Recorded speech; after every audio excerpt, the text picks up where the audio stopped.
Hey, and welcome back to Album April. It's April 30th, and today I listened to The Beatles by The Beatles. The ninth studio album by The Beatles was a double album and was either not titled or self-titled. It's most commonly referred to as the White Album due to its intentionally plain album art. Does this count as album art? So for the sake of this video, I will be calling it the White Album as well. This is the fourth album from the Beatles I've listened to for Album April. So far I've listened to Revolver, Sgt. Pepper's, and Abbey Road. And I am fairly confident that this is also going to be the last because I have given them a fair shot. I've listened to so many songs by them, and I am just not a fan of the Beatles. They have a couple good songs. Hey Jude is amazing. It was actually recorded at the same time as this album was, but for some reason it's not on the album. It was released as its own single. And I understand how influential they were. They changed the landscape of music. It's kind of hard to argue that any other band would qualify as the most famous band of all time.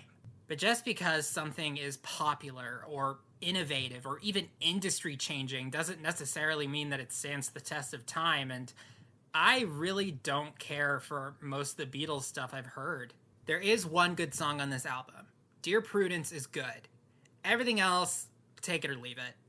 In fact, there are a couple songs on this album that I would straight up just call bad. Honey Pie is a bad song. But a majority of the songs on this album just feel kind of pointless. It feels like a double album made up almost entirely of filler. But there's album filler, and then there's some of the stuff from here. There are two songs that are great examples of this. Why Don't We Do It in the Road, which is about exactly what it sounds like it's about, and Everybody's Got Something to Hide Except Me and My Monkey, which sounds more like a Fall Out Boy song than a Beatles song now that I think about it. But the worst song on the Beatles, the White Album, is not even a song at all. It is the second to last track on the White Album. It is called Revolution 9, and it is just a sound collage is what they call it.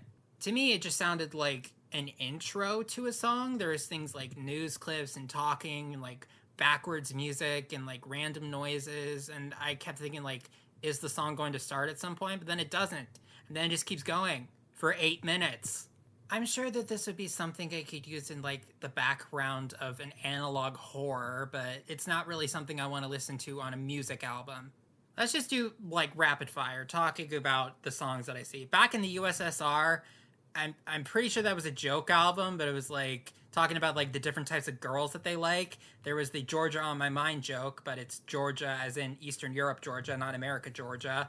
Obla Di Obla Da is sort of like a Que Sera Sera type of thing. The continuing story of Bungalow Bill, I actually thought they were saying Buffalo Bill, but they were not. Yoko Ono sung on this apparently. Rocky Raccoon sounds like a bad Bob Dylan song, just one of those pointless story songs that don't seem to serve any purpose. I'm pretty sure Birthday was the one where they were just like yelling at me the entire time. Your Blues is the most emo song ever written.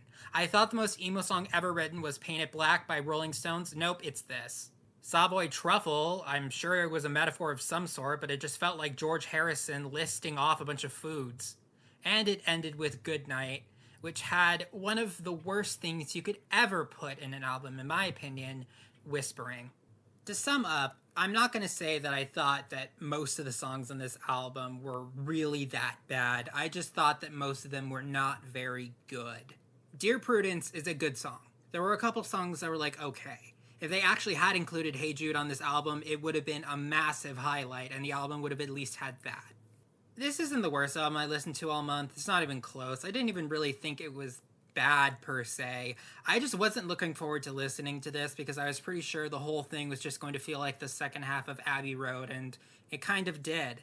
At this point, I think 4 Beatles albums is enough. I'm not really a huge fan. And that was this year's Album April. Wow.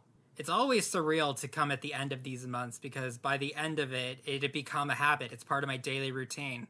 I don't know when I'm going to upload next, but one thing is for sure. I will not be seeing you tomorrow. Have a good night.